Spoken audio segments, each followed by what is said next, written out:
পেশাদার লিগ ও federation cup চলমান, তবে বসুন্ধরা কিংস চোখ ফেলে রেখেছে ট্রেবল শিরোপাতেই।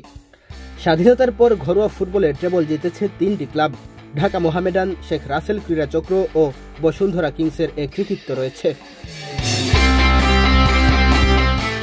এবার ধারাবাহিকতা ধরে রাখতে পারলে কিংসই বাংলাদেশের ফুটবলে টানা দুবার ট্রেবল জিতবে।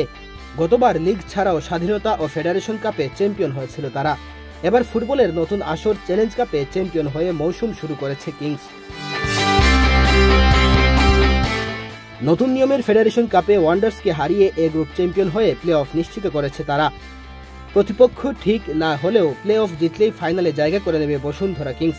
বাকি 2 ম্যাচে কিংস কি করবে তা বলা যায় না, তবে শক্তির বিচারে মিগেলদেরই চ্যাম্পিয়ন হওয়ার সম্ভাবনা বেশি। চ্যালেঞ্জ কাপের পর ফেডারেশন কাপেও না হয় চ্যাম্পিয়ন্স হলো, ট্রেবল জিততে তো লিগ শিরোপা দরকার। মোহামেডানের চেয়ে 7 ও ঢাকা আবাহনীর চেয়ে তারা 3 পয়েন্ট পিছিয়ে। প্রথম লিগে যথাক্রমে শীর্ষ 3 দলের পয়েন্ট 24, 20 ও 17। তবু বসুন্ধরা কিংসের অধিনায়ক ব্রাজিলিয়ান ফুটবলার মিগেল ফিগেইরা আত্মবিশ্বাসী সুরে বলছেন, ট্রেবলেই চোখ তাদের। 3 পয়েন্টের লিগে 7 বা 3 পয়েন্টে পিছিয়ে থাকাটা বড় কোনো সমস্যা নয়। দ্বিতীয় লিগের 9 ম্যাচ বাকি আছে। কিংস তাদের ছন্দে ফিরতে শুরু করেছে। দলটির প্রত্যাশা দ্বিতীয় লেগে তারা ছন্দে ফিরবে। মিগেলের যুক্তির যৌক্তিকতা রয়েছে, তবে এটাও ঠিক, কিংস যদি দ্বিতীয় লেগে মোহামেডান ও আবাহনীকে হারাতে পারে, তারপরও তো 2 দলের অন্যদের কাছে পয়েন্ট হারানোর ওপর নির্ভর করছে কিংসের এগিয়ে যাওয়া। স্থানীয়রা সুবিধা করতে না পারলেও তারা এখন ঘুরে দাঁড়াচ্ছে।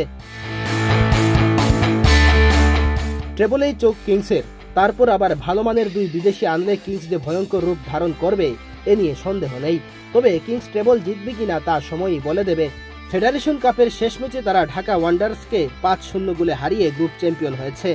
লিগের শেষ ম্যাচেও একই প্রতিপক্ষকে 5-0 গোলে উড়িয়ে দিয়েছে তারা।